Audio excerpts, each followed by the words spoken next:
People who are living within Kampala Metropolitan are the likely ones to receive the Pfizer vaccine, according to Dr. Emma Bukalu from UNEP. This is due to the cold chain, which can't favor the transportation of the vaccine from national medical stores to the last person on ground. And the Pfizer itself, it's an ultra-cold capacity. If they leave the ultra-cold below 8 degrees in negatives, those facilities can't be distributed everywhere in the country. So what we do, we thaw them. There is a process called thawing that can allow them to stay in between 2 to 8 degrees. Negative 2 to 8.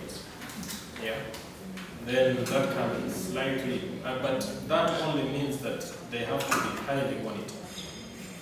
And we need to use them. 2 to 8, it can't allow us to use them more than 30 days. We cannot do that for now. Because the cold chain equipment that can maintain them in those degrees are only in Kampala. KMP, Kampala Metropolitan. Currently, Uganda is using about 5 types of vaccine against COVID-19, which include AstraZeneca, Johnson & Johnson, Moderna, Pfizer, and Sinovac. Although these are in the country, the public does not know the chain of movement from the time the vaccine comes into Uganda to the final consumer. We do this allocation plan. I think that's what you want. Yes. We do the allocation plan depending on how the consumption has been in different districts. Because not all districts are moving at the same pace. Okay.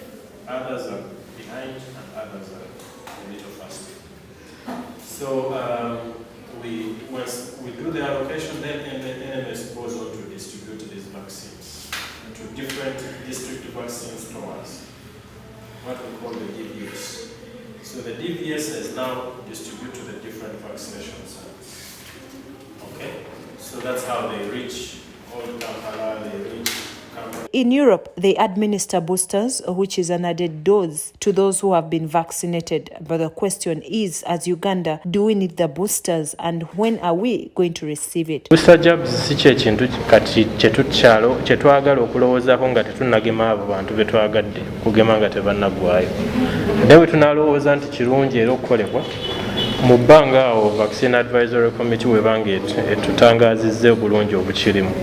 Naffe tujja kikola wano naye kaakati tukyagugulana n'abantu kuggwaawo n'obutono bw'eddagala ate tusobola kulyonoonera nnyo ku booster doses. Dr. Dennis Chibira from HEPS Uganda has urged the government to use other stakeholders so that the COVID-19 pandemic can be fought. Birino okukolebwa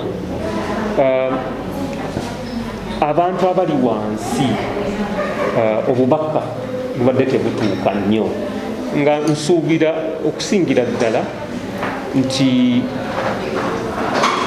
abakulembeze baffe naddala abasemberayo ddala abakulembeze abamawanga aba LC abakulembeze abachachi. He further called upon the government to invest in local scientists so that therapeutics can be improved since it can be used in the fight against COVID-19. Bafuna obulwadde obwa COVID ne bawona ne bafuna endwadde endala. Kakati amalagala agajjanja b'endwadde ezo nago mu nsi gabadde gakyali ku bbeeyi ya waggulu.